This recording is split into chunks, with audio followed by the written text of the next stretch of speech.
All right, guys, so we back with part 2 of the Slipknot Unsainted video. If you haven't checked out part 1, check it out. That's in the description below. That's part 1's the reaction. Yep. Yeah, man, and this is our breakdown analysis and just kind of what we thought of the song, man. Yeah, man. So, want me to go first or you want to go first? He's on, please. Please go first. You know what, man?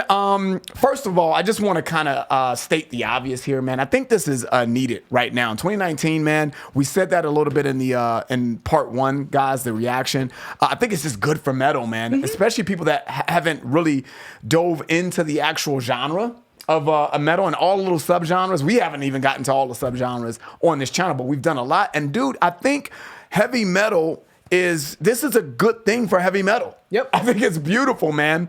And getting like into what I feel about the song though, I love the chorus. I think the chorus is really mesmerizing. I think it's popular. I think it's going to be popular, I should say. And I think people are really going to gravitate to that because I think Slipknot does a really good job of balancing that hardcore metal riffs and sounds, but they still bring it back with the chorus. They have that melodic and they sound good. I mean, the vocalists sound good singing the chorus, you know?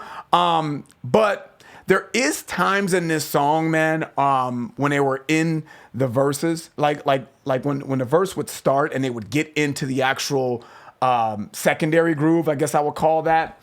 And I like the beginning of it, but when it started to get to the end of each verse, it got a little messy for me. It got a little like that's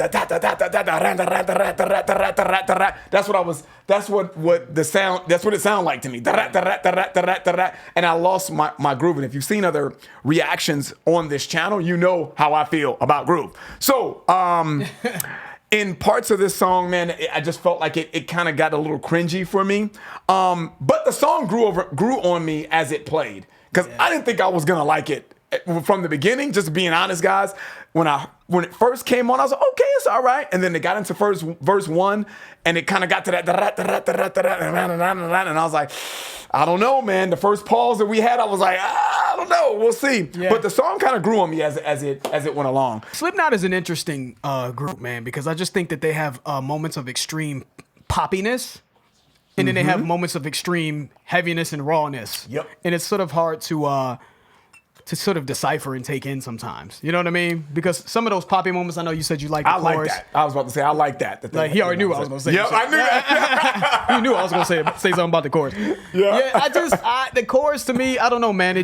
Maybe it's just reminiscent of sort of a poppy sound that I've heard, and it doesn't sound bad at all. Clearly, he can sing. You know what I'm saying? The fact that he can even pull that off and still give you heaviness, I think that's kind of the fascination with this group, with Corey. Yeah. You know, I mean, Corey specifically, you know, the lead singer. He has such an incredible range, right, and sort of versatility in his voice. So I think that that's kind of why you get these sort of polarizing opinions on Slipknot, man, because I just think the people who really are into the heaviness, they like those guttural growls and screams. Yeah. It's tough for them to stomach the poppiness of sort of a chorus. You know what I mean? That's true. And at this point, I kind of get what they're saying. I'm not sure if I like that chorus, but I did appreciate the skill and the intensity and the drumming. I thought the drummer was going off. This entire song. The whole way through. You know, crazy. And I don't know, man. Some of the screaming and the growling to me, it almost came off like they were doing it to satisfy this crowd. People that like that. Because they've been gone for a while. So let's make sure that we let them know that we can still give them that. You know, but still trying to balance a mainstream appeal. So I haven't looked at the comments. I don't know what people are saying, but you're probably right. You're probably exactly right. But that's why I said I think this is needed. Yeah, it's needed right now because I think that you're right. I think they were trying to satisfy both people that are like, okay, this is what you like? Okay, I got that for you. But you know what happens? Like this? Okay, go ahead. Yeah, keep going. No. But you know what happens? It's like you try to satisfy this group, try to satisfy that group, and you don't really and nobody's satisfied.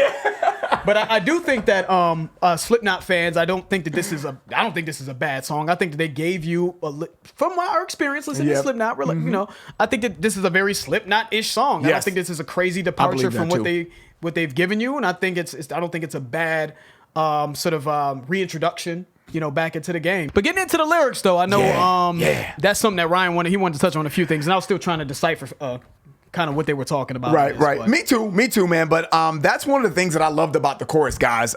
Getting into what he was saying in the chorus, I'll never kill myself to save my soul. And I thought that was very Interesting, right? Yeah, very interesting, right? You know, you'll never kill yourself to save your soul. So it seems like the song is about depression, to Yep. me, right? Yep. He or someone he knows, it may not be him, is in a deep depression, right? And I'll never kill myself just to get over the pain. Yep. I thought that was kind of interesting, man, because I think we can all relate to that, right? We've all been, depressed at some point in time in our life, but depression affects people differently. And you right? think that maybe suicide is a way out. Of peace. Right? A way to get out of Yeah. his burden. But I'll never do that. Almost like he's fighting it. Like Right. he's fighting the effects of depression, right? Because specifically in verse 1, he says, I'm just weathering a rough patch. Yes. Right? Another villain with an itch to scratch. So, yeah, I really like that. I'm glad you pointed that out. And even in here, when he says specifically, indecision overload, keep a buckle on the devil. Part in verse 2, he says, indecision overload, keep a buckle on the devil and your eyes on the road. I think that supports, him trying to overcome depression as well, because keep a buckle on the devil, right? These inner demons that he's trying to fight. Keep a leash on it. Keep a buckle, keep a leash on him, keep him held down, fight these inner demons, but try to keep your eyes on the road. Just try to think positively and try to get to your destination of getting past this depression or getting out of this depression. And when you think of the song title, Unsainted, I'm maybe it's a stretch here, but it seems like Unsainted represents this unholiness, these demons or the devil. That sort of, it represents that sort of period, right? Or that period of depression that you were fighting. You know what I mean? And he felt unsainted at a certain point in time. Like the opposite of being a saint. Right? Opposite Unholy. of being holy, right? He was going through this sort of evil or just dark place, right? He felt unsainted is how I'm taking that title.